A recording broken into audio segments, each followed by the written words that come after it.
Бог не піклується про проекти чи організації. Бог піклується про людей. Бог піклується про церкву і людей в церкві. Бог піклується про людей оточуючих, які є.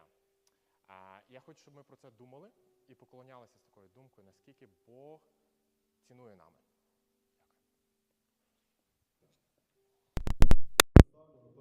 Всі вже знають, хто ми, звідки ми студенти УБДС. Є хтось, хто не знав? О, я не очікував, я думаю, що всі знають.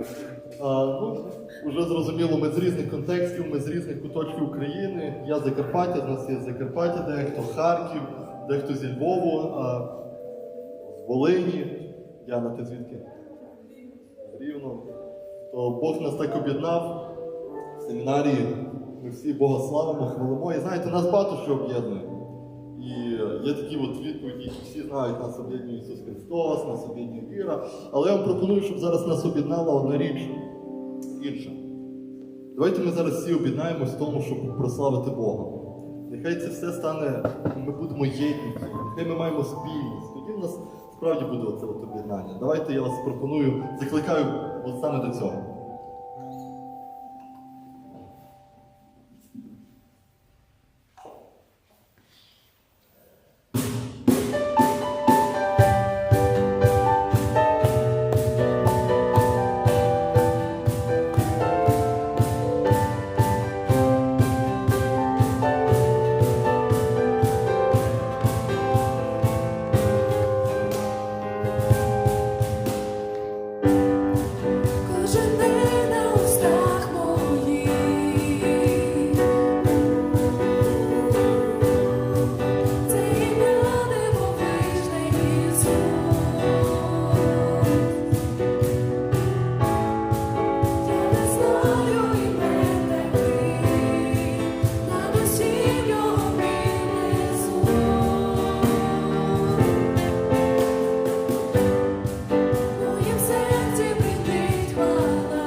Що не турбуйтеся, за будь-яких обставин, через молитву, прохайте Господа про те, що потребуєте. Бо завжди дякуйте Йому за все, що маєте.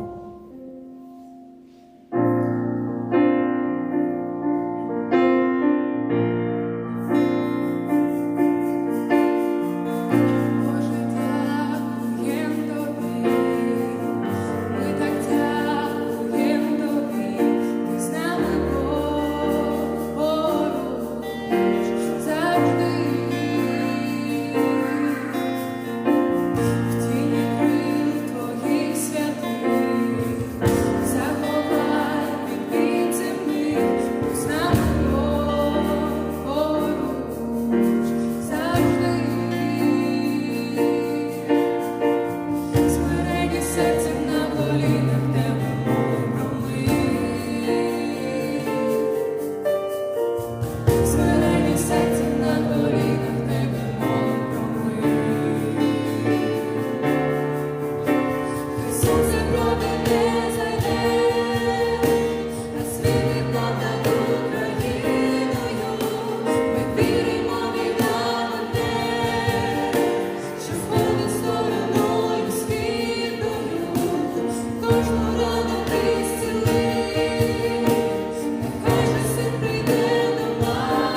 хай сонце правди не зайде, хай світить нам над Україною, ми віримо, війна мене, що сходить стороною східною, хай сонце правди не зайде, хай світить нам над Україною, ми віримо, війна мене, народ за Господом послідує,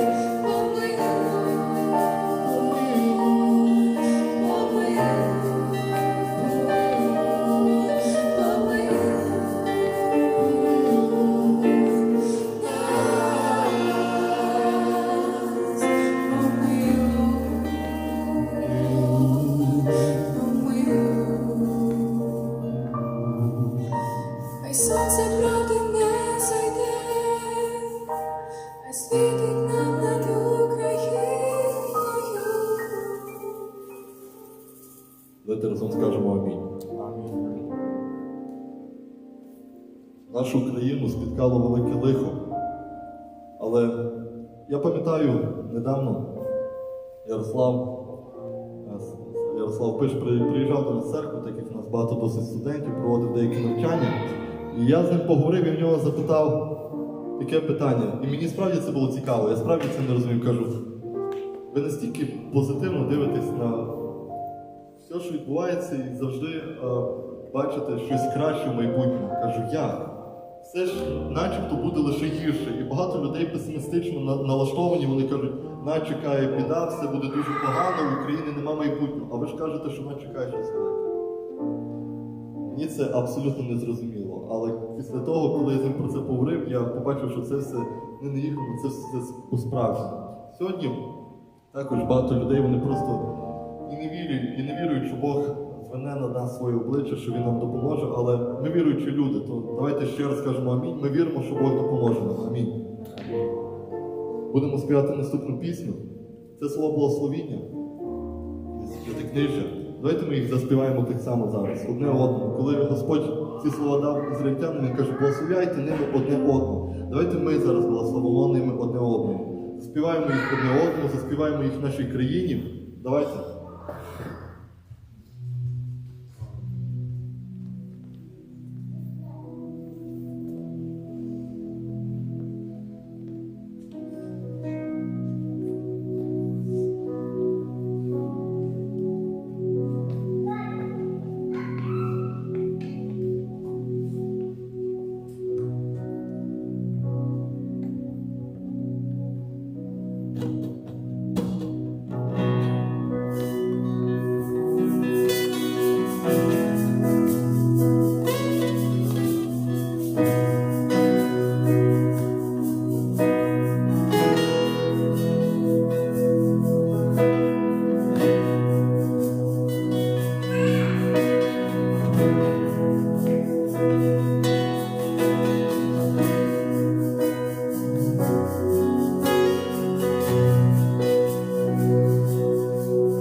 Благослови тебе, Всевишній.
тобою будуть завжди в поколіннях,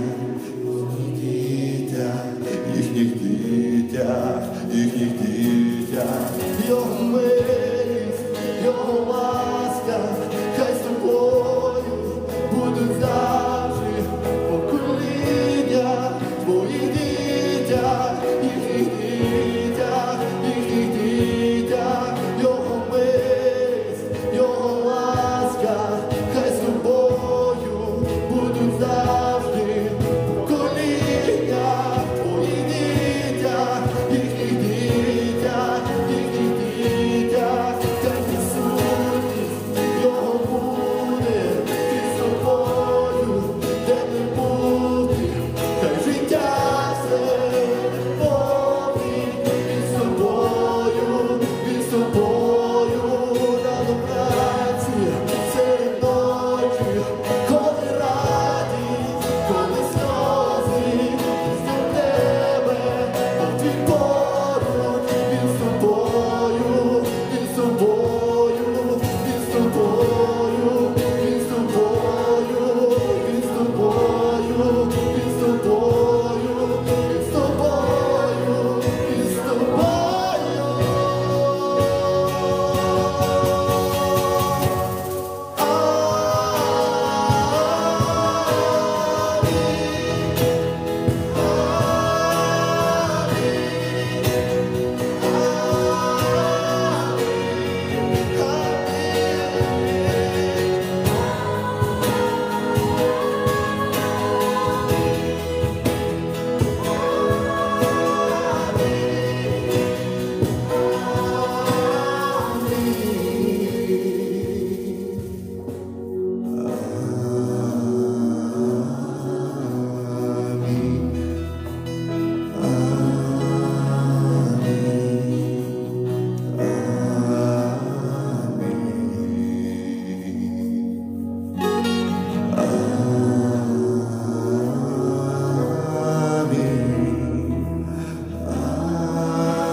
Зараз чудовий час, щоб молитися. Продовжувати молитись за Україну. Сьогодні я хотів би, щоб ми молились за хлопців, за героїв наших. 215 героїв, які були звільнені цього тижня. І це перемога, і це Боже чудо. Я абсолютно не применшую ті старання, які робили наше керівництво, держава, президент і всі інші. Але я переконаний, що якби нам сказали 2 тижні назад, не то що місяць, що будуть звільнені всі 5 командирів, ми б не повірили. Я хотів би їх перечитати, їхні імена. Це Денис Прокопенко, Редіс, Сергій Волинський, Волина, Святослав Паламар, Калина, Денис Шелега та Олег Хоменко. Це 5 командирів, 5 героїв, за якими будемо зараз молитися, дякувати, славити Бога. Це все етап поклоніння, це все поклоніння. Спів, молитва, життя. Давайте ми будемо молитись разом.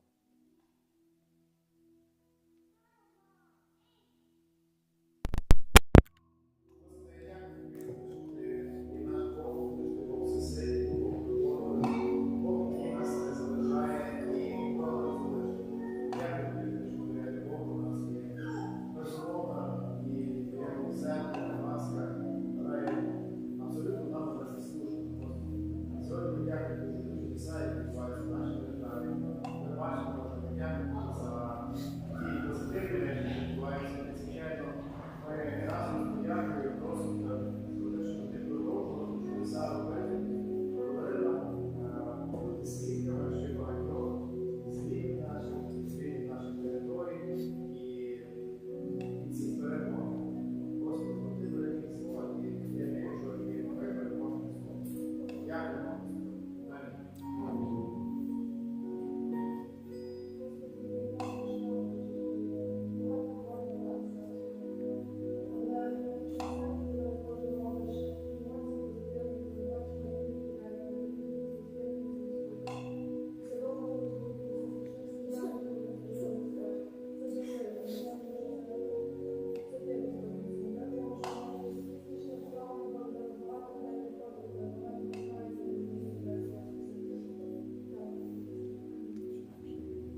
за те, що посеред болю, страждань, війни ти знав. Ти кажеш, що ти не залишиш, ти обіцяєш, що ти не відступиш. Навіть коли дуже важко, навіть коли здаєшся, опускаєшся, ти все одно вірний. Дякую тобі за те, що можемо бути свідками чуда. Те, що ці 215 військових звільнені і вже можуть бути разом з сім'ями. Ми просимо тебе за їхню реабілітацію, за їхнє відновлення. Лікарі можуть зцілити фізично тіло, але тільки ти можеш зцілити їхнє серце, їхню душу. Ми тебе благаємо за їхній психологічний стан. Підтримай їх, наповни їх серце спокоєм, радістю. Тільки ти є Бог щастя, тільки ти можеш справді це зробити.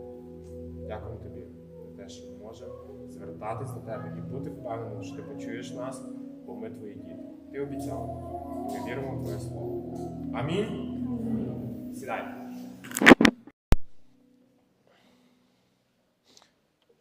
Давайте гучними оплесками подякуємо нашій крутій групі прославлення.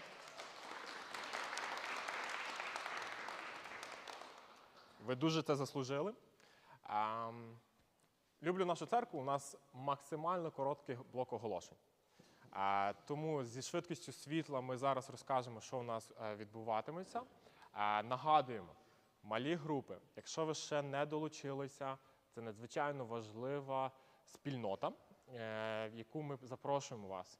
Якщо ви хочете будувати більші, глибші стосунки, так, ми тут будуємо стосунки. Але якщо ми говоримо про те, що як дізнатися один одного більше, як задати прямі відкриті питання, це ви можете робити на малих групах. Якщо ви хочете, у нас є 2 малі групи. Одну веду я, Рудольф, а іншу веде Максим. Максима нема, але є Микита. Микита веде разом з Максимом. Якщо ви хочете більше дізнатися, де що відбувається, це середа, 18:30, 19 година. Наступне – це наш фінансовий збір, це пожертвування. Я би хотів запросити Даніка, який консервативним шляхом збере гроші, або якщо ви, так як в мене, все на карті, то ось Monobank чи PrivatBank, ваші 10 гривень важливі. Все, що, не так важливо, хоча це теж важливо, якщо ви мільйонерів маєте великі суми, але вірність набагато більша, ніж одноразові акції.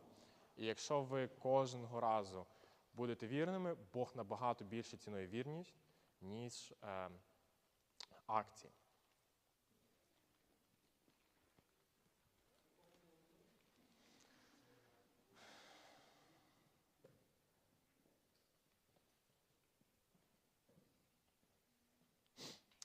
Отож, продовжуючи нашу тему «Турботливий Бог», і зараз наш гість буде ділитися, але перед тим я би хотів, щоб ви в групах поспілкувалися про 2 запитання. Я люблю, коли церква жива і спілкується, обговорює між собою. На інших... Не чути мене? Діти. Да, точно, в нас... Боже мій, я завжди забуваю. Діти, виходьте. Які в нас є діти на недільну школу. Вас просто, ви так сховалися і так тихо поводитеся, що це чудо Боже теж. Та ми помолимося, коротко помолимося за них. Вони вже майже... Окей, добре, тоді давайте сидіть, і я помолюся за них. Бог, дякую тобі за наших тихих дітей. Молимо тебе, благослови наших вчителів, щоб вони добре мали час разом. Амінь. Отож, вчителі можете проходити і мати хороший час. 2 запитання, які я хочу, щоб ви обговорили перед проповіддю і налаштували свої думки. Перше запитання – це що для вас означає турбуватися про когось? Що це означає? І що для вас означає турботливий Бог? Як це проявляється в вашому житті? Ви можете навіть історію поділитися. Поділіться комфортно 3-4 людини і обговоріть ці 2 питання. Що в загальному означає турбуватися про когось? Як це проявляється практично? І що, як ви бачите, як Бог піклувався про когось чи про щось в вашому житті? Та то не чути нічого і так.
Томі Єркович.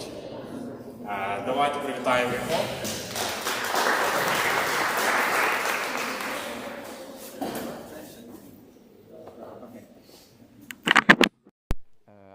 To віддати? Ну, мікрофон? Окей. Добрий день. Я дуже радий, що я можу бути тут з вами. Це великий привілей. Я вже Олена чув, коли ти молилася. І мені дуже приємно. Я відразу знав, хто це є. То ми дякуємо, Олена. Вона нам навчала українську мову. То якщо ви щось розумієте хіба зараз, то вже це їй треба дякувати. Ми тут сім'єю жили трохи більше 2 роки, дуже близько тут, пару хвилин на Шупринці. Так, то багато в мене є емоцій зараз. Запам'ятаю цей район, ми тут гуляємо з нашими дітьми. бачили цей будинок, що там був, колись тут стояв, але зараз інше. І слава Богу, що так є. Я перший раз сьогодні бачу це чудо, що Бог тут зробив на цьому місці. Дійсно, це великий привілег, що я можу тут бути. Роман зараз буде працювати, поки я хотів починати трохи так. Але я сьогодні писав друзів в Німеччині молитися, бо дійсно це нелегко цілий день думати українською мовою. Це змучиться, і я дуже втомлений в кінці дня. Але сьогодні перший день, то ще нормально. Ми приїхали вночі, 2 година вночі, чекали там на кордон 4 години. Я потім ще щось там розкажу, що ми там пережили, але все гаразд було, слава Богу. Ми чули, що тут люди з різних частин країни разом перед Богом. І ми разом певні речі зараз переживаємо. Може, я не так, як ви тут в Україні, але навіть у нас відчуття певні є, і ми наслідки певні маємо. І думаємо про ситуацію, і що буде. І багато хто хвилюється, є турботи. І я хочу про це саме трохи говорити, бо я зрозумів, що Божі люди часто ситуації такі пережили. Я зараз змінюся на англійську, трохи відпочивати. Even when the people of Israel came back from the exile in Babylon, they were in a very difficult situation. Навіть тоді, коли люди Ізраїль повернувся з вигнання, з вавилонського вигнання, знову Єрусалим. And I want to go to that situation and see if we can learn some things from what they experienced at that moment. Я думаю, що ми можемо дечогось навчитися саме з того досвіду, який пережили ці люди, взяти для себе. And the main lesson we will take from that, I'm telling you right away, І головний урок, висновок якийсь певний, який я хочу, щоб ми вже відразу зрозуміли, почули. that is that God cares about us. God cares. Бог піклується або турбується. But how does that look like? And we will think a little bit about that. Як це на практиці виглядає, ми трошки про це пороздумуємо. If you have the presentation, you can start it now. And we will then take a look at one of those smaller prophets at the end of the Old Testament. Ми розглянемо з вами одного з пророків. Він, так якщо гортати, то в кінці Старого Заповіту. His name is Zechariah. So if you want to follow the text, you can turn to Zechariah chapter 1. Тому, якщо хтось хоче разом з нами читати, слідкувати, будь ласка, перший розділ книги Захарії. In my presentation, I still have the German text. So if you know German, like Olena, you can follow along the German text. Так, і в мене презентація це буде німецькою мовою, тому якщо хтось хоче, будь ласка, ви можете подібно до Оленка знає німецьку, тому може також. But the rest will be Ukrainian. I tried to translate the presentation myself. We will see how it works. Я, між іншим, спробував перекласти цю презентацію самостійно українською мовою, тому подивимося, які результати, можливо, сюрпризи. Може ні? Yes, so great. So the context before we read the text, these are visions that the prophets received in the night. І так, трошки контексту, перед тим, як ми почнемо читати текст. В пророка були певні видіння вночі. And this is the pages of the Bible that we don't know so much, so I like to turn to them. І знаєте, це сторінки Біблії, до яких ми не часто звертаємось. І тому я, власне, люблю до них звертатися і розбирати, бо ми рідко коли. And I very much hope that you also value the Old Testament and read it as well. І так само я хочу, щоб ми цінували, пам'ятали про Старий Заповіт і не забували його читати. Okay, so let's look at this specific text. It's not so easy, but we will manage together. Давайте ми разом його прочитаємо. Він не є простим текстом, тому зосередимося, але я думаю, що ми подолаємо його. From verse 7 till the end of the chapter. Ми будемо читати з першого розділу, з 7 по до кінця цього розділу, по 17 здається вірші. І так. 20-го і 4-го дня, 11-го місяця, це місяць Шеват, за 2-го року Дарія було слово Господнє до пророка Захарія, сина Берехії, сина Ідового, таке. Бачив я цієї ночі, аж ось на червоному коні їде муж, і він стоїть між миртами, що в глибині, а за ним коні червоні, руді та білі. І сказав я: що це, мій пане? І відказав мені той ангел, що говорив зо мною: я тобі покажу, що це таке. І відповів той муж, що стояв між миртами, та й сказав: це ті, що Господь їх послав обійти землю.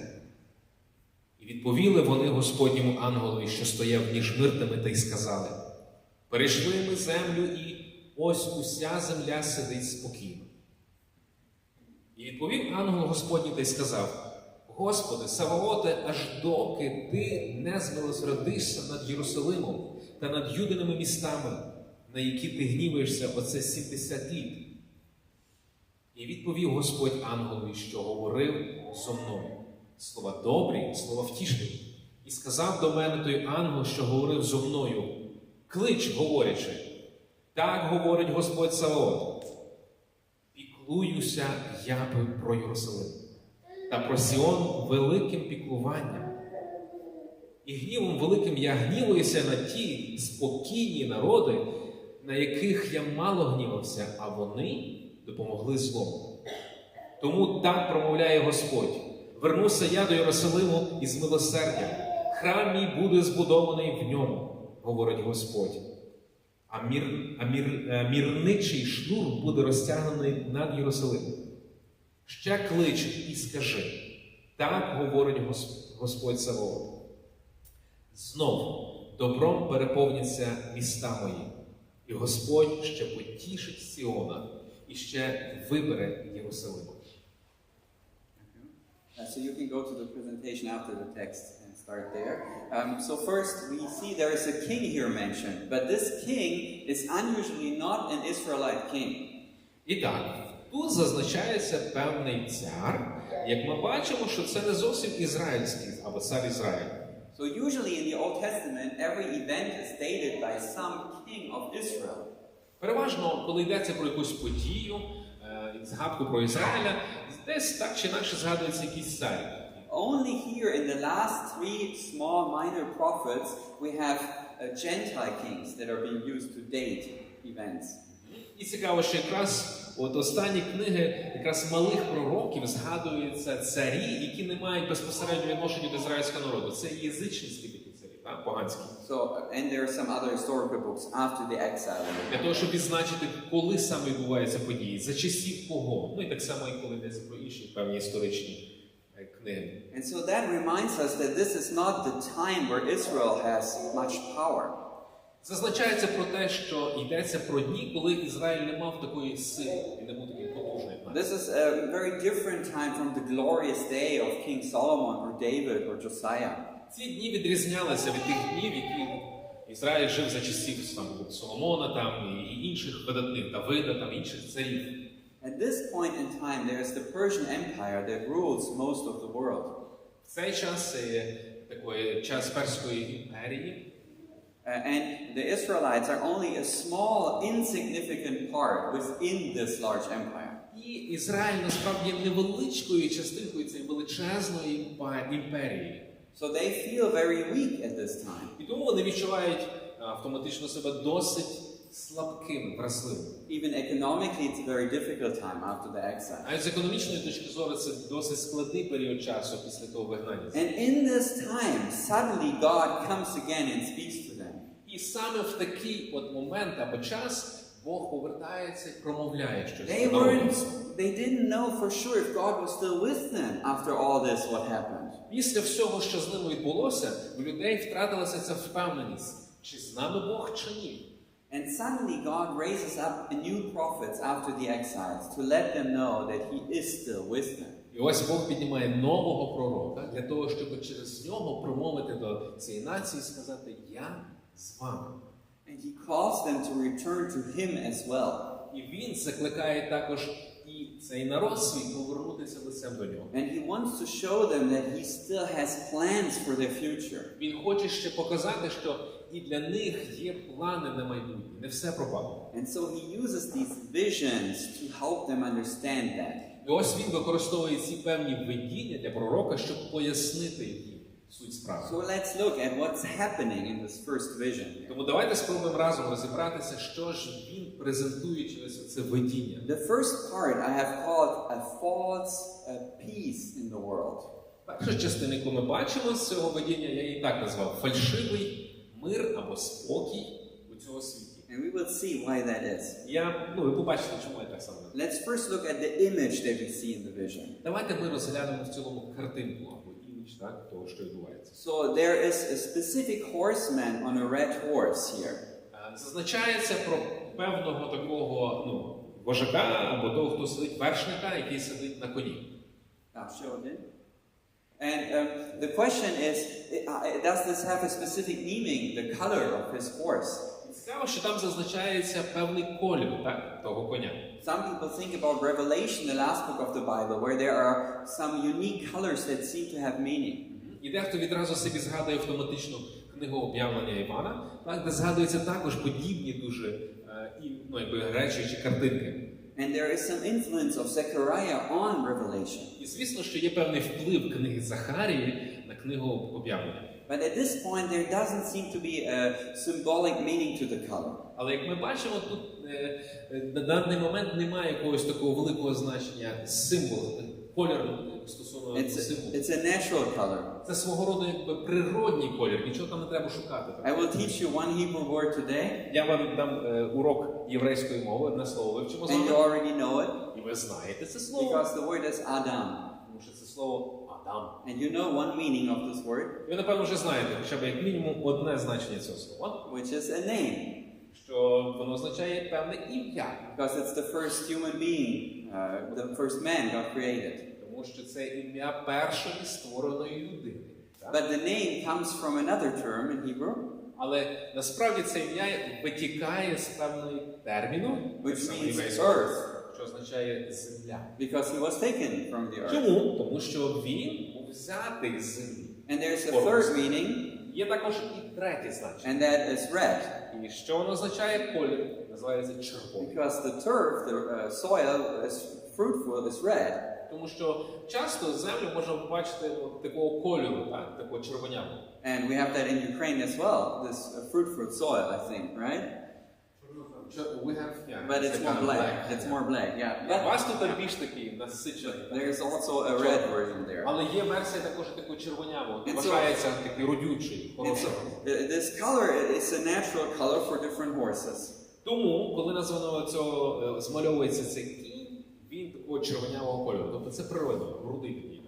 And then we have another element, that's the trees. They are called myrtle trees. Також в цьому видінні згадується не лише колір і тварина, тобто кінь, але також і дерева. І що ми читаємо? Що це мирно. And this tree is specific because it's green all year round, even in the winter. Що ми знаємо про мирно? Це дерева, які вічно зелені. Зимою і літом.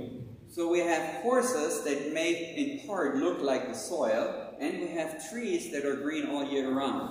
І так, в цьому видінні ми маємо тварину, коня, який виглядає, нагадує нам ґрунт або землю, а також і рослинність, яка вічно зелена.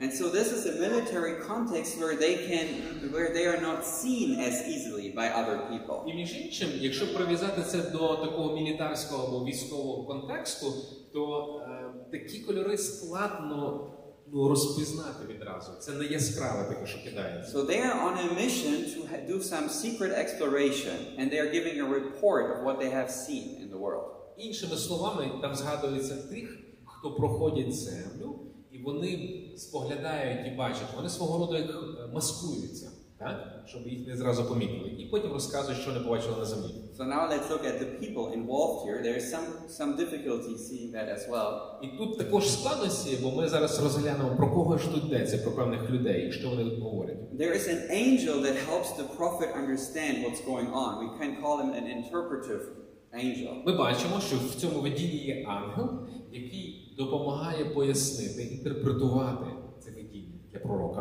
And then we have this man on the horses, on the one man on the red horse. Ми бачимо також чоловіка, який сидить на цьому червоному коні. And later there's the angel of the Lord, and it seems to be the same individual. І далі згадується про ангела Господнього. Виглядає, ніби це одна й та сама особа. And then the horseman behind him may be his heavenly host, the other angels supporting this mission. А далі написано, що за ним коні іншого там кольорів, але на них видно, що є вершники також. Вони потім і промовляють. Презентація далі. And and then we have finally the Lord of Hosts, Lord Zebaoth, who is God Almighty. Також згадується Бог Саваоth, тобто Бог Саваоth. So this is a military context. Свого роду це такий, знаєте, мілітарний або військовий контекст. Even the name, the Lord of Hosts, is a military term. І навіть оцей натяк, що Бог Саваоth, він є військовим натяком. And that's interesting because this name for God is used sometimes when they conquered the land of Israel. Коли згадується ім'я Господнє таким чином, тоді, коли йдеться про захоплення нових земель або перемогу над кимось. But it's used mostly in these last three minor prophets. Але дуже часто це ім'я Господа згадується якраз цими малими пророками кінців Старого Заповіту. And why is that? Чому так? Because there is this major foreign power of the Persians that is subduing and controlling them. Тому що є ось ця могутня сила, влада, яка тисне, яка контролює націю Ізраїлю. And they have no own army that can withstand them. І в них немає потуги військової, щоб протистояти ось цій потужній. And in that specific situation, God uses this name for himself over and over and over І again. цікаво, що саме в такій ситуації, ніби безсилля, Бог свідомо нагадує про себе, про те, що він Бог сильний, потужний, військовий. So he's telling them, even if your army is weak and you seem to be overcome by the Persians, I have this strong invisible army that is protecting you. Іншими словами, Бог хоче сказати Ізраїлю, нагадати, що навіть якщо у вас немає сильної, в фізичному сенсі, армії якоїсь, і що на вас давить ці перси і так далі, все одно є хтось невидимий, є невидима армія, є потуга невидима. So I think you can already see how this can be somewhat also encouraging or relevant for us today. Я думаю, що ви можете вже помаленьку собі побачити певні натяки, що і в наші дні це може для нас бути словом підбадьоренням. And there is one more interesting aspect. І ще один цікавий аспект. That is what they are presenting. They are saying the world is at peace. They're speaking. Цікаво, яким чином ось ці, хто, скажімо, називаємо їх розвідники, як вони розповідають, що вони побачили. Вони презентують, дають звіт про те, що все спокійно. But then the angel of the Lord is praying to God. Why is this the case? А тоді ми бачимо, що ангел Господній звертається і молиться, звертається до Бога і каже, чому так все відбувається? So the point is that this peace is not good. І ми бачимо, що натяк в цьому, що ось цей спокій чи мир, який вони бачать ці розвідники на землі, це не є щось добре. How is that possible that this peace can be something that is not good? Ви собі ставите тоді запитання навіщо? Як же ж так може бути, що мир, і це не добре, чи спокій, і це не добре? You see it already there. Because this peace allows the enemies of Israel to continue what they do against Israel. Чому? Ви вже бачите на презентації, що цей мир або спокій, який мали ці нації, дорівнює гнобленню кого? Ізраїлю. But God had promised them to help them, so how can it be that their enemies are at peace? Але ж Бог обіцяв, що буде поряд, Він буде допомагати. То чому ж оці вороги інших націй, вони в спокої, у них все добре? They knew and understood that if God was going to bless them, He would also have to punish their enemies at the same time. І вони розуміли, що якщо Бог має їх благословити, то оці інші народи мають бути покарані. And because they did not see this punishment on the enemies, they had no hope that they would receive blessing either. І ось коли Ізраїль бачить, що інші народи собі в мирі, в спокої, не покарані, відповідно, що вони засмучені. And so God is telling them, yes, this is what you see. This is the outside reality. They have peace.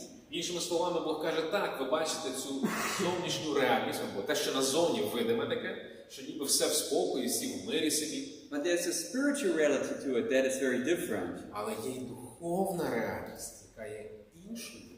And that is that He has promised and He stands to the promise to help them and to bless them and to punish their enemies. І він нагадує, що він тримається своїх обітниць, і що настане момент, коли інші народи понесуть відповідальність за свої вчинки. So I think this is an important lesson for us today. Я думаю, що це хороший є уроком і для нас з вами. Because we can also be overcome with what we see on the outside. Тому що і ми можемо бути захопленими тим, що відбувається, те, що дуже легко кидається в очі зовнішньо. The dangers that are in front of us because of war. Всі ці небезпеки, які перед нами через ту війну. And also the fears we might have for the next winter and how things can be. І так само реальність того, що зима близько, і всі страхи, які пов'язані з цією зимою. And these things are all very real. І всі ці речі видимі, вони дуже реальні для нас. But God has still promised to be with His children in their needs.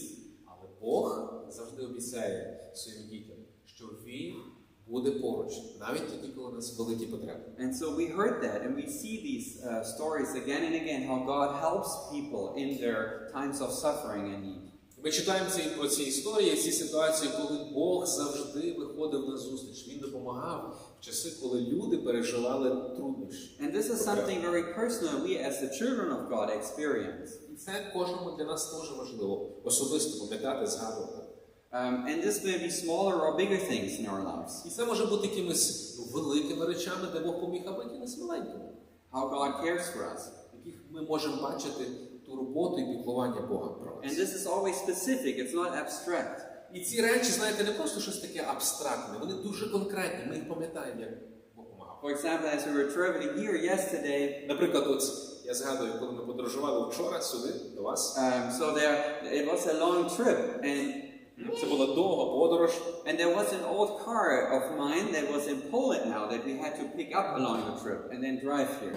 І мені треба було підібрати машину, стареньку мою добру машину, яка в Польщі знаходилася, ось я мав її пересісти на неї, і тоді на ній приїхати сюди. We had left it with an American missionary here, and he had driven to Poland with this car. Ми свою машину залишили на одного американця, місіонера, який був тут, а він же ж вивіз її, коли під'їжджав, залишив в And Польщі. that car is already 24 years old now. Цій машині вже 24 роки. And it already, yeah, Olena knows the car. We drove around town here.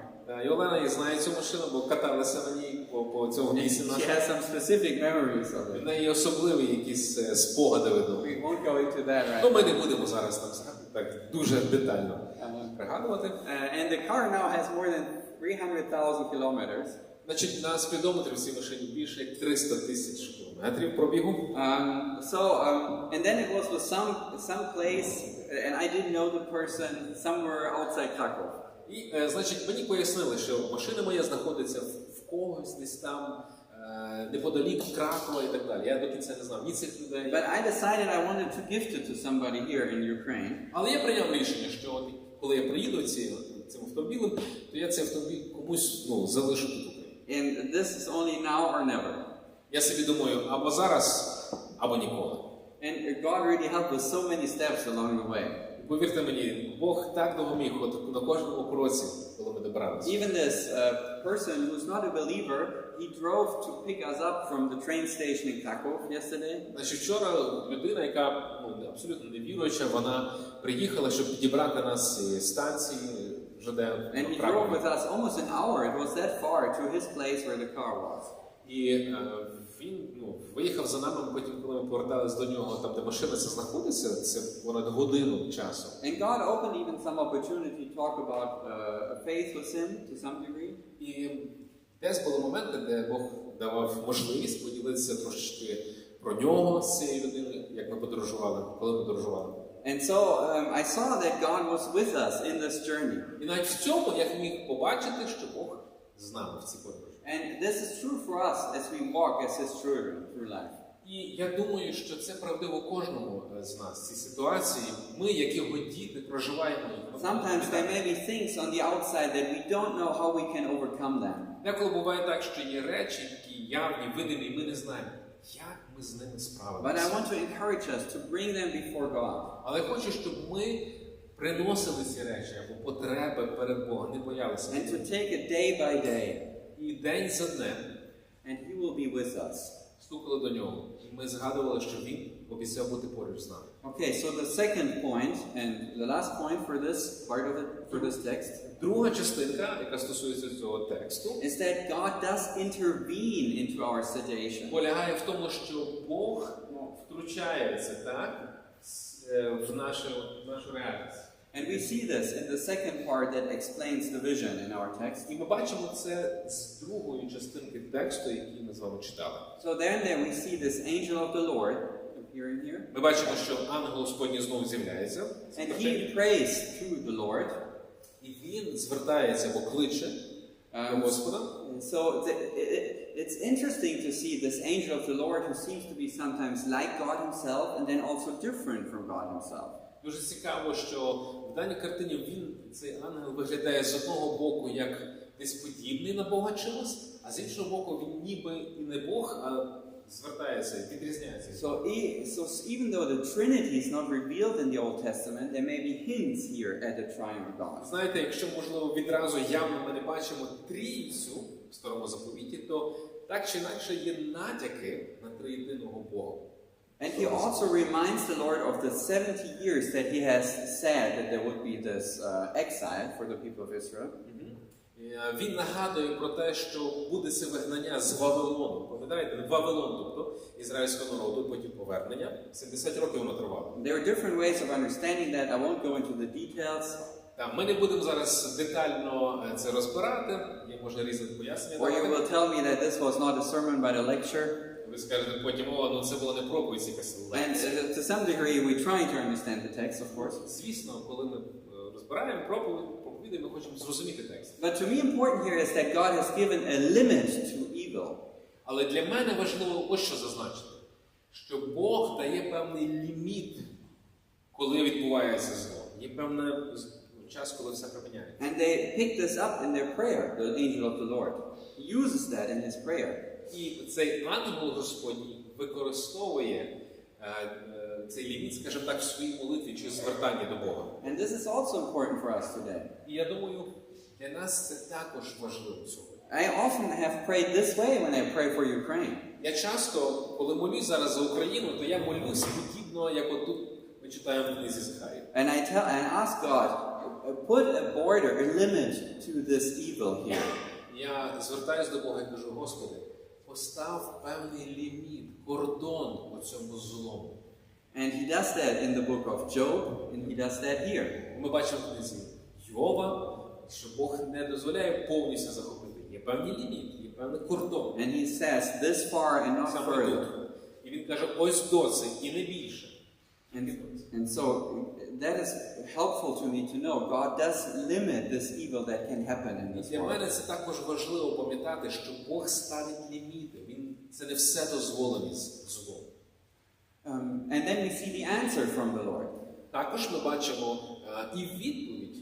It's a little confusing again because it comes through another angel to the prophet. Воно трошки так запутано виглядає, тому що який з'являється інший ангел, хто приносить цю відповідь пророку. But there is a message then for both the people of God and for their enemies here.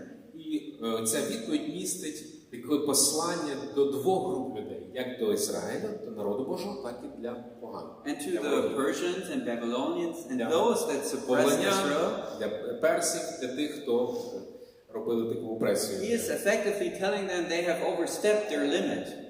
Він нагадує для цих народів, що вони перейшли ліміти того зла. And therefore he will punish them. І через те, що вони ці ліміти перейшли, він їх тепер покарає. And to Israel he says, I will По take відношенню care до of you. Ізраїлю, він каже: я попіклуюся про тебе. I will comfort you, Я підбадьорю тебе. and I will rebuild you. І я відновлю, відбудую тебе. He talks about Jerusalem, the temple, and even different cities in Judea. Він згадує Єрусалим, він згадує храм, який буде відновлений, і інші юдині місця. And he's telling them he's still with them, even now in this catastrophe they have. І він далі нагадує, що він з ними вже зараз є, навіть посеред цієї трагедії, яку вони проживають. And again, for me, this has been important for my life and for us today. Я думаю, це важливо не тільки для мого особистого життя, але для нас усіх. Можна далі? Вже так, так, ще? Можна вже ще? We lived here when there was the Maidan revolution. Ми якраз, я особисто жив тут в часи Майдану. And these two pictures were taken just a few hundred meters from here. І ось ці декілька фотографій, світлин були зроблені неподалік, не так далеко звідси. From our bedroom, where we were living in our apartment on Чупринки, да? Ми на Чупринки тут мали квартиру, знімали, жили, і ось з вікна, з нашої спальні, можна було спостерігати таку картину. Because one night we woke up and heard this noise on the road. Одного вечора ми прокинулися від звуку метушні. And there was a lot of people there. Побачили багато людей. And they were throwing stones and Molotov cocktails. Так, значить, камнями, потім коктейлями Молотова. On this police station that's right there. Бо там неподалік є, що у нас, відділок, так, поліції. And so everybody was standing with their back to us. We were on the other side of the road. Ми по цей бік, тобто всі, хто кидали, там ці люди, хто там протестували, вони були спиною до нас. And so it was a difficult night for us. І для нас це була складна ніч, така. And this was also a difficult time in general. І мені здається, це було всім складно, тобто був тяжкий час. It was the first time I had this experience. Це вперше, коли я пережив на власному досвіді. That there was an issue like that captivated all of our thinking. Це було щось, що забрало всю увагу в нас. Ми постійно про це думали, те, що проживали. People who never cared about politics or news were constantly checking the news. Люди, які ніколи не цікавилися політикою чи новинами, в той період всі сиділи в новинах. And this was not for short, but it kept on for months and months. І це не було там, знаєте, якийсь день, другий, або щось якась яскрава подія. Це вже тривало місяць, другий, третій. And this was quite depressive over time for me and everybody. І це було досить, ну як сказати, депресивно, бо важко, складно, не тільки для мене, для багатьох, з ким спілкувався. And so there is this danger that these circumstances of the world just captivate us completely. І ось є така небезпека, коли щось відбувається, те зле, те зло, воно захоплює всю нашу увагу. And that's why I want to point out from this text this difference between what we see, the visible reality, and the spiritual reality. І ось чому я хочу сьогодні підкреслити ту реальність, що крім того явного, видимого, є певна невидима реальність. Because we are again in this danger of being completely captivated by the war and the crisis that is going on. Тому що є небезпека, що ось ця війна і всі інші речі можуть повністю нас огорнути. Ми занурюємося в це.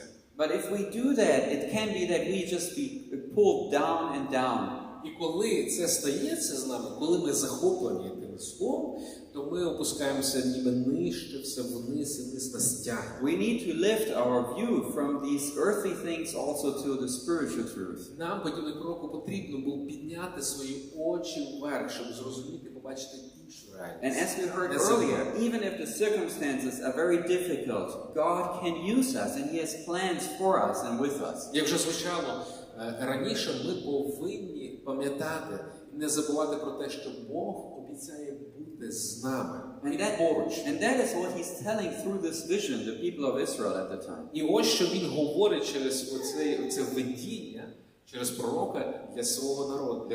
Don't only look on these difficult circumstances, economically, politically. Не дивіться лише і не бачите ті проблеми, і економічні, і політичні. But remember, I am the Lord of hosts. Пам'ятайте, я Господь Саваоф. Nothing can happen in this world Нічого не може трапитися в цьому світі просто так без мене. And yes, I set a limit to evil. І так, є зло, але воно має певний кордон, ліміти. And you have to turn to me and live with me. Тому поверніться до мене, живіть зі мною. And then you will experience my care. І ви тоді відчуєте мою турботу, піклування. And one step after another, we will go through this together. І крок за кроком ми разом з вами пройдемо цей складний період, цей складний час. And that is what I want to remind us of today. І саме на цьому я наголошую сьогодні. Саме це я хочу вам і мені і собі Because what нагадати. we see in this world can be a false hope. Тому що те, що ми бачимо в цьому світі, це, знаєте, такий, може бути, фальшивий спокій чи мир. At this time, the people that were doing bad things, they were at peace.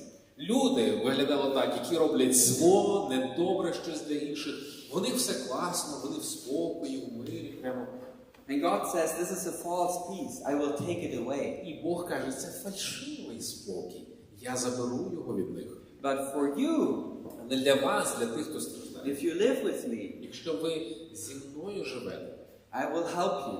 я вам допоможу. One last story I wanted to mention. Ще одну історію хочу вам When we were standing at the border yesterday night, розказати. Учора, коли ми стояли на кордоні, коли I was пересікали supposed to його, also show this paper.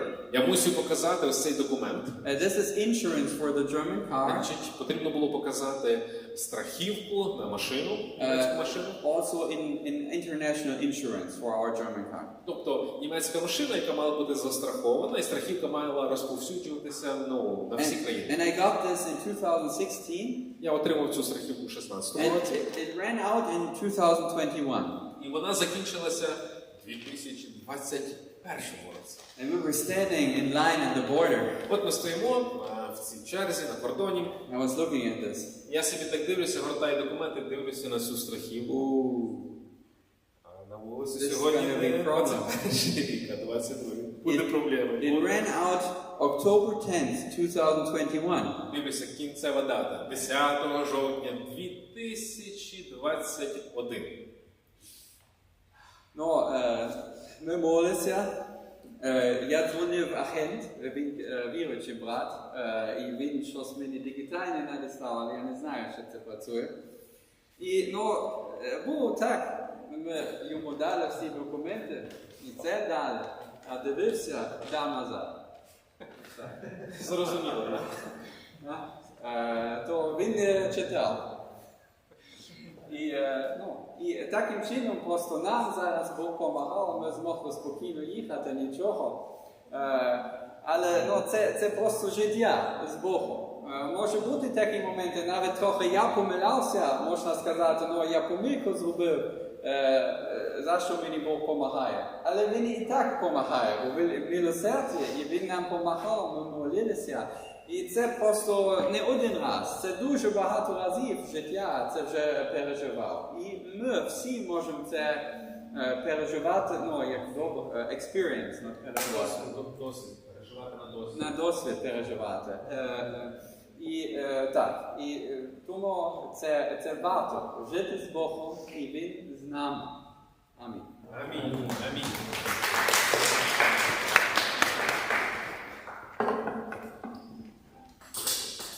Дякуємо Томі за добре нагадування. І ми будемо закінчувати. Але ми закінчимо, якщо ви були на церкві, то ви знаєте, як ми закінчуємо завжди. Якщо вперше, то це для вас буде нове. У нас є наше посланництво, яке ми глибоко переконані і віримо. Це є наша цінність. Те, що коли ми читаємо ці разом слова, ми декларуємо собі іншим, що протягом тижня, з неділі по неділю, в інших людях ми будемо намагатися бачити Ісуса, шукати в них добре і відноситися до них добре. Тому давайте встаємо і прочитаємо разом.